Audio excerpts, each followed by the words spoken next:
So here we have the Hyundai i30 on an 18 plate. I'm going to start off by showing you around the outside of the car, and then we'll hop in and run through some controls on the inside of it from there. From the outside though, you can see it's a 5-door car with alloy wheels. We're going to start off inside the boot area of the vehicle first of all. As we approach the back of the car, you can see that we have reversing sensors, plenty of boot space as well, along with that 60-40 split folding rear seat should you wish to increase this space even further again. Okay, so we're just going to work our way back around to the front of the car, and then we'll hop in and run through some of the controls on the inside of it from there. Now that we've done a full circle though, you can see it's in lovely condition the whole way round. Just briefly before we climb in, I think it's well worth seeing the interior from this exterior point of view. There's plenty to run through on the dashboard, so let's hop in and we'll do that now. Okay, now that we're inside the car, we're going to start with the dials. Over on the left-hand side, we have the rev counter and coolant temperature gauge. On the right-hand side, the speedometer and fuel gauge. In the centre, you can see the total miles. They are 30,057.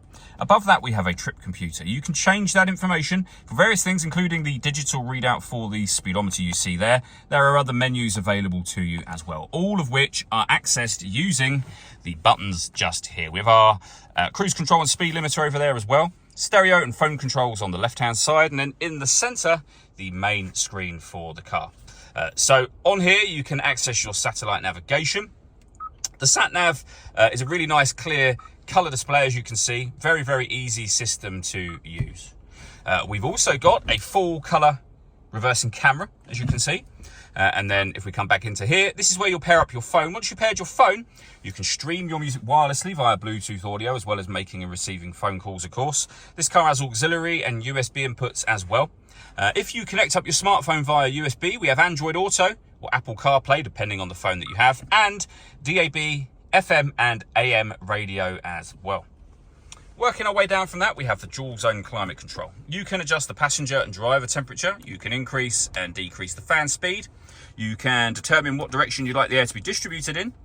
The air conditioning is on at the minute, so that's off, back on again. Or you can hit auto.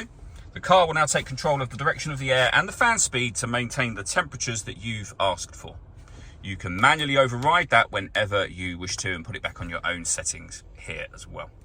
Underneath that, we have a storage section that opens up, reveals a 12-volt charging socket, the auxiliary and USB inputs. We also have wireless phone charging just here. So if your phone supports wireless charging, simply pop it on that pad and it will begin to charge up for you.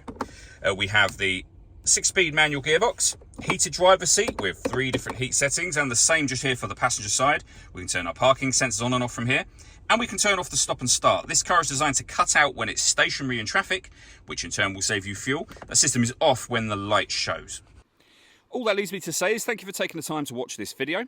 If you'd like to come and see the car in person and have a test drive, please feel free to give us a call here at Surrey Specialist Cars. We'd love to hear from you soon.